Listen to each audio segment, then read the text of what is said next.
قدرت خداوندی نے ہر انسان کو تخلیق کرنے سے پہلے اس کی قسمت کو تخلیق کیا اور پیدا ہونے کے بعد انسان کی قسمت اس کے ہاتھوں کی لکیروں میں پوشیدہ کر دی۔ پیدا ہونے سے لے کر مرنے تک کے تمام حالات و واقعات کا راز انہی لکیروں کے جال میں پوشیدہ و پنہاں ہے۔ ان حالات و واقعات کی کھوج کرنا انسان کی جستجو میں شامل رہا ہے، اور جب یہ جستجو جنون کی کیفیت اختیار کر گئی تو ایک علم کا تعارف وجود عمل میں آیا۔ اس علم کو پامسٹری یا دست شناسی کہا جاتا ہے، یا یوں کہہ لیں کہ ہاتھوں میں پوشیدہ رازوں پر سے پردہ ہٹانے کے علم کو علم دست شناسی کا نام دیا گیا۔ کہا جاتا ہے کہ سب سے پہلے اس علم کو 16ویں صدی عیسوی میں کیرو نامی شخص نے متعارف کروایا، اور کیرو کو بانی علم دست شناس کا لقب ملا، جبکہ اسلام میں اس علم کی تاریخ قدرے مختلف نظر آتی ہے۔ اللہ تعالیٰ نے تمام علوم کا آغاز اپنے بہت جلیل القدر انبیاءوں سے ہی کیا۔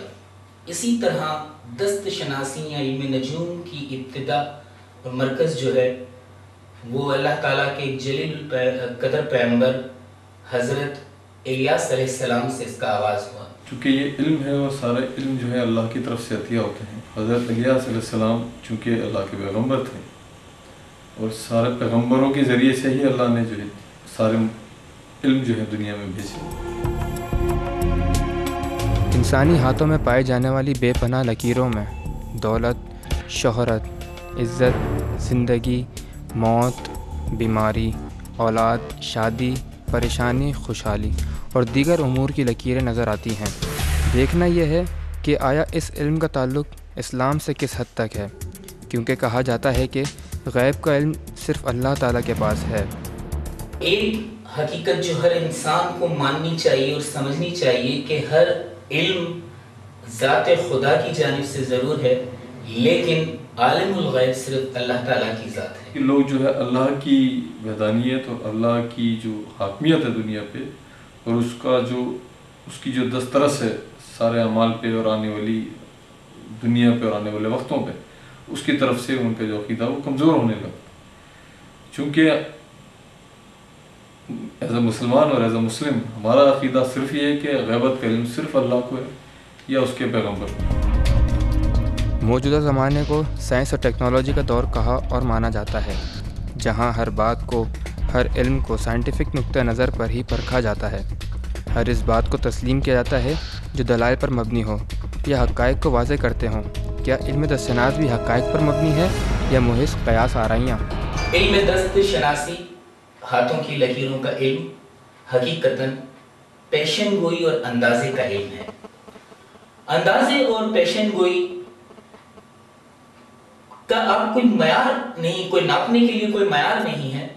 ایک بات ہے کہ آپ اپنے علوم، مشاہدات، نظریات اور اس علم کے لیے جو سائنٹیفک طریقہ کار ہیں ان کو مد نظر رکھتے ہوئے آپ جو ہاتھ دیکھتے ہیں کسی کا، اور ان لکیروں سے آپ جو فیصلہ کرتے ہیں اور جو بیان کرتے ہیں، وہ محض ایک اندازہ ہے۔ انسانی اندازہ 50% بھی درست ہو سکتا ہے، 75% بھی درست ہو سکتا ہے، اور 90% بھی۔ اس علم میں صرف انسان جو ہے مستقبل کے بارے میں کچھ اشارات یا کچھ تفصیلات بتا دیتا ہے، اس میں سے کچھ باتیں ٹھیک ہوتی ہیں، کچھ جو ہے وہ نہیں ہو پاتی ہیں۔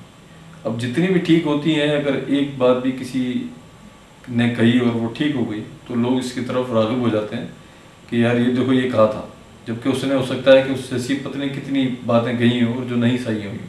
یہ صرف اندازے کا ایک علم ہے۔ پامسٹری کا جہاں تک تعلق ہے تو چونکہ اس میں ایسی باتیں کی جاتی ہیں کہ جس میں انسان کے مستقبل کے بارے میں پیشن گوئی ہوتی ہے، اور پیشن گوئی کے بارے میں یہ فرض کر لیا گیا ہے کہ ہاتھ کی لکیریں ہمیں بیان کر رہی ہیں، تو یہ بات اسلام کی تعلیمات کے مطابق نہیں ہے۔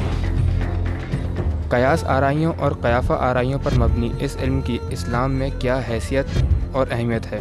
کیا اسلام میں اس علم کو جائز قرار دیا ہے؟